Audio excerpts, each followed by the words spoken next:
Hello friends, ಹೇಗಿದ್ದೀರಾ? ಇವತ್ತು ನಾನು ಒಂದು ಹೊಸ ರೆಸಿಪಿ ಮಾಡಿ ತೋರಿಸ್ತೇನೆ. ಇದು ನಮ್ಮ ತುಳುನಾಡಿನ ಅಂದರೆ ಮ್ಯಾಂಗ್ಳೂರ್ ಕಡೆ ಆಟಿ ತಿಂಗಳಲ್ಲಿ ಅಂದರೆ ಆಷಾಢ ಮಾಸದಲ್ಲಿ ಎಲ್ಲರೂ ತಿನ್ನುವ ಒಂದು ಖಾದ್ಯ. ಈಗ ನಾವು ಒಂದು ಪಾತ್ರೆಯನ್ನು ತಗೊಳ್ತೇನೆ. ಇವಾಗ ಒಂದು ಪಾತ್ರೆ ತಗೊಂಡಿದ್ದೇನೆ. ಇದಕ್ಕೀಗ ಈ ಗ್ಲಾಸ್ ಅಲ್ಲಿ 2 ಗ್ಲಾಸು ಅಕ್ಕಿ ಹಾಕೊಳ್ಬೇಕು. ಇವಾಗ ಒಂದು ಗ್ಲಾಸ್ ಹಾಕೊಂಡಿದ್ದೇನೆ. ಈಗ 2 ಗ್ಲಾಸ್ ಈಗ ಹಾಕೊಳ್ತಿದ್ದೇನೆ. ಇದು ಒಟ್ಟಿಗೆ 2 ಗ್ಲಾಸ್ ಆಯ್ತು. ಈಗ ನಾನು ಈ ನೀರಿಗೆ ಈಗ ನೋಡಿ, ಇದಕ್ಕೆ ಇದು 2 ಗ್ಲಾಸ್ ಬೆಳ್ತಿಗೆ ಅಕ್ಕಿ ತಗೊಂಡಿದ್ದೇನೆ. ಇದಕ್ಕೆ ಈಗ ನೀರು ಹಾಕಿ ಒಂದು 5 ರಿಂದ 6 ಗಂಟೆ ನೀರಿನಕ್ಕೆ ಬಿಡಬೇಕು. ಇವಾಗ ಅಕ್ಕಿ ಚೆನ್ನಾಗಿ ನೆನೆದಿದೆ. ಇದನ್ನು ಸೈಡಿಗೆ ಇಟ್ಟುಕೊಳ್ಳುವ. ಈಗ ಇದಕ್ಕೆ ಬೇಕಾದಂತ ಒಂದು ಸೊಪ್ಪನ್ನು ತಗೊಳ್ಬೇಕು. ಇದು ಕೆಸುವಿನ ಸೊಪ್ಪು. ಇದು ನೋಡಿ, ಕೆಸುವಿನ ಸೊಪ್ಪು. ಇದನ್ನು ಪತ್ರೊಡೆಗೆ ಯೂಸ್ ಮಾಡ್ತೇವೆ. ಇದನ್ನು ನಾವು ಸಣ್ಣ ಸಣ್ಣಾಗಿ ಈಗ ಹಚ್ಚಿಟ್ಕೊಳ್ಬೇಕು. ತೋರಿಸ್ತೇನೆ ಕಟ್ ಮಾಡಿ. ಇವಾಗ ಇದು ನೆನೆ ಹಾಕಿ ಒಂದು 5 ರಿಂದ 6 ಗಂಟೆ ಆಯ್ತು. ಇನ್ನು ಇದನ್ನು ಚೆನ್ನಾಗಿ 1-2 ಸಲ ತೊಳೆಯುವ, ಮತ್ತೆ ಮಿಕ್ಸಿಗೆ ಹಾಕೊಳ್ಳುವ. ಈಗ ಇದು 2-3 ಸಲ ನಾನು ಚೆನ್ನಾಗಿ ತೊಳೆದಾಯ್ತು. ಇನ್ನೊಂದು ಜಾರ್ ತಗೊಳ್ತೇನೆ. ಇವಾಗ ಜಾರ್ ತಗೊಂಡಿದ್ದೇನೆ, ಜಾರಿಗೆ ಹಾಕ್ತೇನೆ.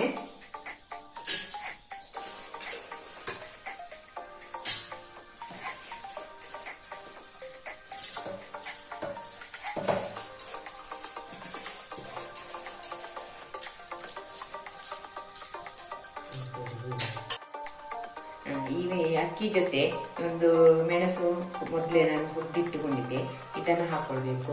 ಮತ್ತೆ ಒಂದು ಸ್ವಲ್ಪ ಹುಳಿ ಹಾಕ್ಬೇಕು. ಯಾಕೆಂದ್ರೆ ಅದು ಕೆಸುವಿನ ಎಲೆ ತುರಿಸ್ತದೆ ಅಂತ ಹೇಳ್ತಾರಲ್ಲ, ಅದಕ್ಕೆ ತುಂಬಾ ಏನು ತುರಿಸುದಿಲ್ಲ, ಅದನ್ನು ಹಾಕೊಳ್ಬೇಕು ಅದು ಸ್ವಲ್ಪ. ಮತ್ತೆ ಸ್ವಲ್ಪ ಉಪ್ಪು, ಅದಕ್ಕೆ ಒಂದು ರುಚಿಗೆ ತಕ್ಕಷ್ಟು ಉಪ್ಪು ಹಾಕೊಳ್ಬೇಕು. ಆಮೇಲೆ ಸ್ವಲ್ಪ ಧನಿಯಾ ಪುಡಿ ಇದ್ರೆ ಆಗ್ಬೋದು, ಇಲ್ಲಂದ್ರೆ ಇಲ್ಲಿ ಧನಿಯಾ ಕಾಳು ಸ್ವಲ್ಪ ಹಾಕೊಳ್ಬೇಕು. ಇದನ್ನೆಲ್ಲ ಹಾಕಿ ಈಗ ಸ್ವಲ್ಪ ನೀರು ಹಾಕಿ ಚೆನ್ನಾಗಿ ರುಬ್ಬಿಕೊಳ್ಳುವ. ಇದಕ್ಕೀಗ ಬೇಕಾದಷ್ಟು ನೀರು ಹಾಕೊಳ್ಬೇಕು. ತುಂಬಾ ನೀರು ಬೇಡ, 1 ಗ್ಲಾಸ್ ಸಾಕು.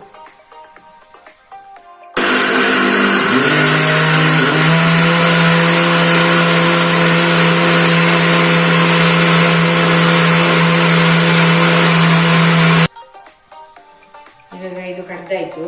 ಇದನ್ನು ನೋಡಿ, ಇದು ಸಣ್ಣಾಗಿದೆ, ತುಂಬಾ ಸಣ್ಣಾಗಿ ಬಂದಿದೆ. ಇನ್ನು ಇದನ್ನು ಆವಾಗ ಕಟ್ ಮಾಡಿಟ್ಟ ಕೆಸುವಿನ ಎಲೆಗೆ ಮಿಕ್ಸ್ ಮಾಡಬೇಕು. ಇದು ಆವಾಗ ನೋಡಿ ತೋರಿಸಿದಲ್ಲ ಕೆಸುವಿನ ಎಲೆ, ಅದನ್ನು ಹೀಗೆ ಸಣ್ಣಾಗಿ ಕಟ್ ಮಾಡಿ ಇಟ್ಟುಕೊಳ್ಬೇಕು. ಇನ್ನು ಇದಕ್ಕೆ ಈಗ ಕಡ್ದಂತ ಇದನ್ನು ಮಿಕ್ಸ್ ಮಾಡ್ತೇನೆ. ಇದನ್ನು ಫುಲ್ಲು ಅದಕ್ಕೆ ಮಿಕ್ಸ್ ಮಾಡಬೇಕು.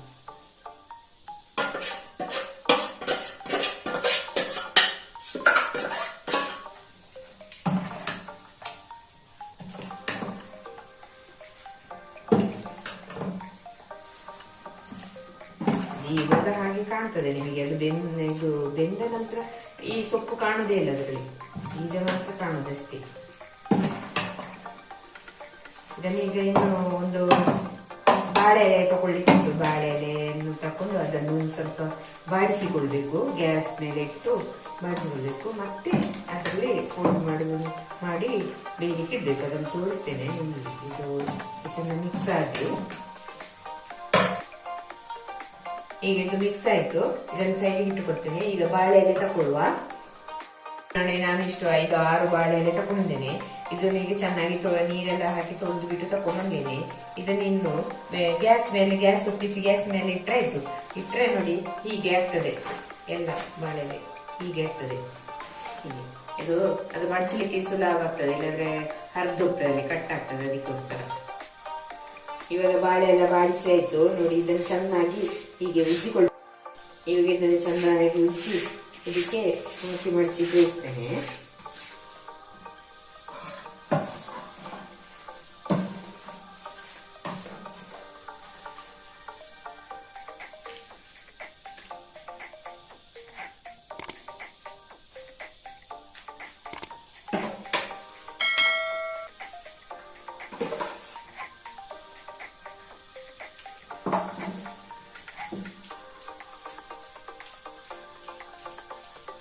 ಒಂದೇ ಲೆವೆಲ್ ಆಗಿ ಬರುವಾಗೆ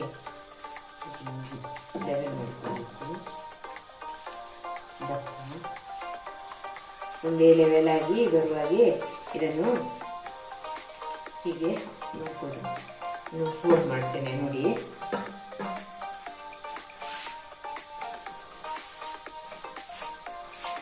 ಇನ್ನೊಂದು ಇಡ್ಲಿ ಬೇಯಿಸೋ ಪಾತ್ರೆ ಇರ್ತದಲ್ಲ ಅದನ್ನು ತಕೊಂಡು ಅದಕ್ಕೆ ಇಟ್ಟುಕೊಳ್ಬೇಕು. ಇವಾಗ ನೋಡಿ ಇಡ್ಲಿ ಮಡಿಕೆ ತಗೊಂಡಿದ್ದೇನೆ, ಇದರಲ್ಲಿ ಹೀಗೆ ಇಡಬೇಕು. ಇದಕ್ಕೆ ನೀರು ಹಾಕೊಂಡು ಇಟ್ಟುಕೊಂಡಿದ್ದೇನೆ. ನನಗೆ ಇಲ್ಲಿ ತನಕ ನೀರುಂಟು. ಇನ್ನು ಎಲ್ಲ ಬಾಳೆ ಎಲೆಗೆ ಹಾಕಿ ಇದರೊಳಗೆ ತುಂಬಿಸಿಡಬೇಕು. ಬಿಸಿಗೆ ಇದು ಗ್ಯಾಸ್ ಮೇಲೆ ಬೇಯಲಿಕ್ಕೆ ಇಡಬೇಕು. ಇವಾಗ ಎಲ್ಲ ಹಿಟ್ಟನ್ನೆಲ್ಲ ಇದರಲ್ಲಿ ಮಡಚಿಟ್ಟಾಯಿತು. ಈಗ ನಾನು ಗ್ಯಾಸಲ್ಲಿ ಇಟ್ಟುಕೊಳ್ತೇನೆ. 30 ಮಿನಿಟ್ಸ್ ಬೇಯಬೇಕು. ಗ್ಯಾಸ್ ಮೇಲೆ ಇಟ್ಕೊಂಡಿದ್ದೇನೆ. ಈಗ ಗ್ಯಾಸ್ ಹೊತ್ತಿಸ್ಕೊಡುವ. ಇದು ಇಟ್ಟು ಇನ್ನು 30 ಮಿನಿಟ್ಸ್ ಬೇಯಬೇಕು. ಇದು 30 ಮಿನಿಟ್ಸ್ ಕಳೆದ ನಂತರ ಆಫ್ ಮಾಡಿದ್ರೆ ಆಯ್ತು ಗ್ಯಾಸ್. ಇವಾಗ ಇದು ನಾನು ಅರ್ಧ ಗಂಟೆ ಬೇಯಿಸಿ ಬಿಟ್ಟು ತೆಗೆದುಕೊಂಡಿದ್ದೇನೆ. ತೆಗೆದು ಈಗ ಪುನಃ ಹಾಫ್ ಆನ್ ಅವರ್ ಬಿಟ್ಟಿದ್ದೇನೆ, ತಣ್ಣಗಾಗಿದೆ. ಇನ್ನು ಇದನ್ನು ತೆಗೆದು ಬಿಟ್ಟು ಕಟ್ ಮಾಡಬೇಕು. ನೋಡಿ ಹೀಗೆ ಬಂದಿದೆ.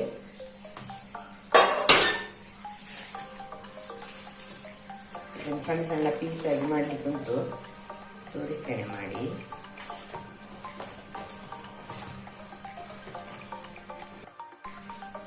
ಇವಾಗ ನಾನು ಒಂದು ಮೀಡಿಯಂ ತೆಂಗಿನಕಾಯಿ ತುರಿ ತೆಗೆದುಕೊಂಡಿದ್ದೇನೆ.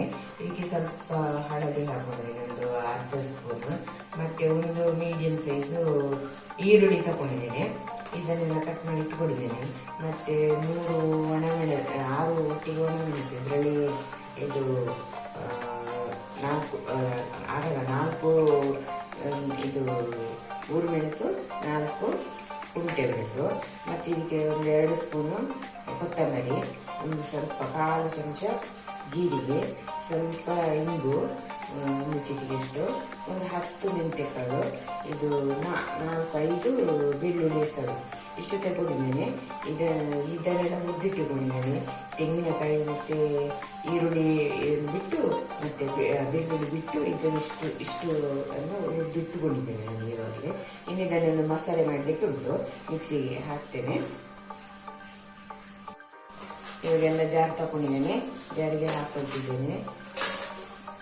8 ಮೆಣಸು, ಈರುಳ್ಳಿ, ಈಗ ಮತ್ತೆ ಇದಕ್ಕೆ ಸ್ವಲ್ಪ ಹುಳಿ ಹಾಕೊಳ್ತೇನೆ. ಸ್ವಲ್ಪ ಸಾಕು, ಸ್ವಲ್ಪ ಅದಕ್ಕೆ ಹಾಕಿದ್ದೇನಲ್ಲ ಹಿಟ್ಟಿಗೆ, ಹಾಗೆ ಇದಕ್ಕೆ ನೀರು ಬೇಕಾದಷ್ಟು ಹಾಕೊಂಡು ಗ್ರೈಂಡ್ ಮಾಡಿ ತೋರಿಸ್ತೇನೆ.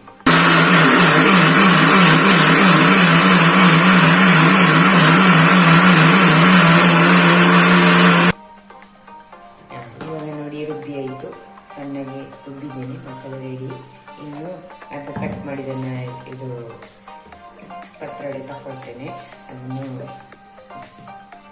ರೆಡಿಯಾಗಿದೆ, ಮಸಾಲೆ ಕೂಡ ರೆಡಿಯಾಗಿದೆ. ಇದಕ್ಕೆ ಬೇಕಾದಂಥ ಇನ್ನು ಒಗ್ಗರಣೆಗೆ ಬೇಕಾದಂಥ ಸಾಮಾನು ತಗೊಂಡಿದ್ದೀನಿ.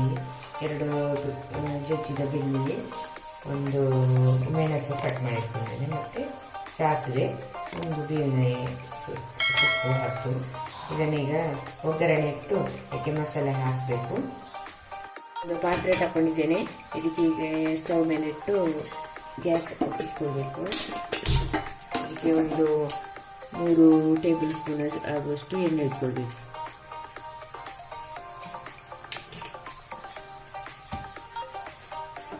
ಈಗ ಜಜ್ಜಿದ ಬೆಳ್ಳುಳ್ಳಿ ಹಾಕ್ತೇನೆ.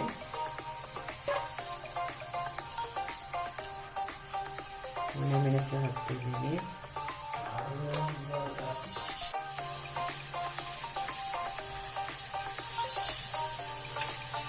ಈಗ ಎಣ್ಣೆ ಬಿಸಿಯಾಗಿ ಉಂಟು.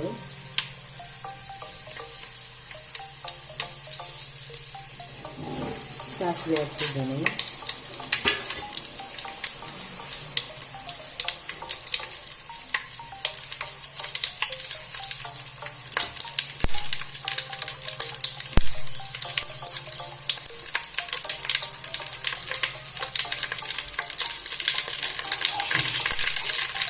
ಎಲ್ಲ ಸಾಸಿವೆ ಚೆನ್ನಾಗಿ ಸಿಡಿಬೇಕು. ಆನಂತರ ಲೀಫನ್ನು ಹಾಕುವ.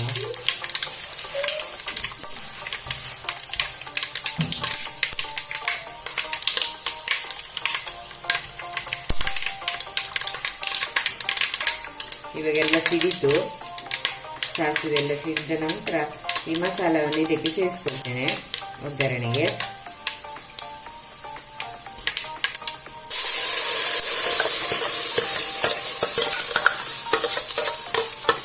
ಇದಕ್ಕೆ ಎಷ್ಟು ಬೇಕಷ್ಟು ನೀರು ಸ್ವಲ್ಪ ಹಾಕೊಳ್ಬೇಕು.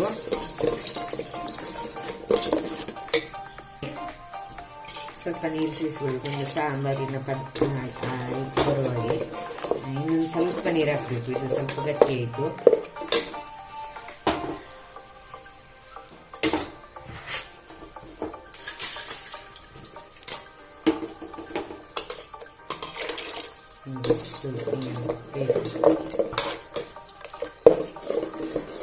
ಇನ್ನು ಸ್ವಲ್ಪ ನೀರು ಜಾಸ್ತಿ ಬೇಕು, ಸ್ವಲ್ಪ ಇದು ಅದು ಅದರಲ್ಲಿ ಮುಳುಗಬೇಕು ಪೀಸ್ ಎಲ್ಲ ಹಿಟ್ಟು.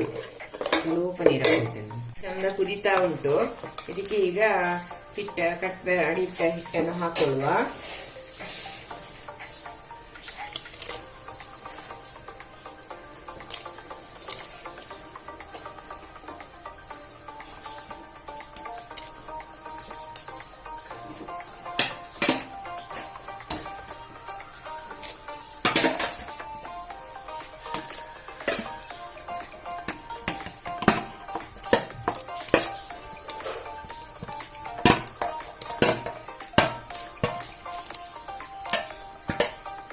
ಈಗ ಇನ್ನೊಂದು 5 ನಿಮಿಷ ಚೆನ್ನಾಗಿ ಕುದಿಬೇಕು, ಸ್ವಲ್ಪ ಗಟ್ಟಿ ಬರಬೇಕು.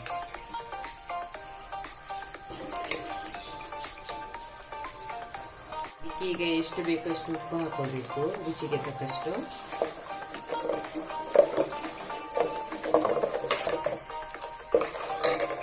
ಚಂದ ಕುದೀತಾ ಉಂಟು. ಇದಕ್ಕೆ ಈಗ ಅಡಿಟ್ಟ ಹಿಟ್ಟನ್ನು ಹಾಕೊಳ್ಳುವ.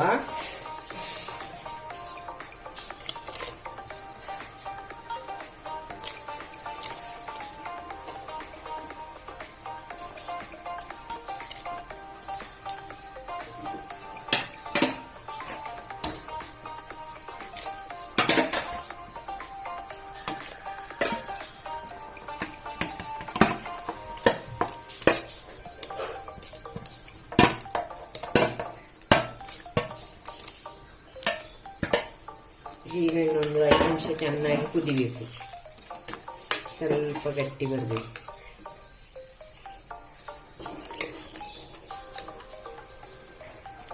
ಇವಾಗ ಇದು ರೆಡಿ ಆಯ್ತು, ಎಲ್ಲ ಚೆನ್ನಾಗಿ ಕುದ್ದಿದೆ. ಈಗ ಇದು ಆಫ್ ಮಾಡಿಕೊಳ್ಳುವ ಗ್ಯಾಸ್, ಮತ್ತೆ ಟೇಸ್ಟ್ ಮಾಡಿ ನೋಡುವ. ಇವಾಗ ಪತ್ರೊಡೆ ರೆಡಿಯಾಗಿದೆ. ಈಗ ಟೇಸ್ಟ್ ಮಾಡುವ ಟೈಮು. ಈಗ ನಾನೊಂದು ಟೇಸ್ಟ್ ಮಾಡಿ ನೋಡ್ತೇನೆ.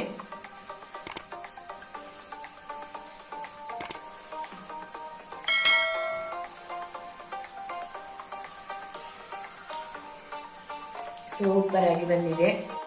ಇನ್ನು ಮುಂದಿನ ವಿಡಿಯೋದಲ್ಲಿ ಸಿಗೋಣ. ಬಾಯ್.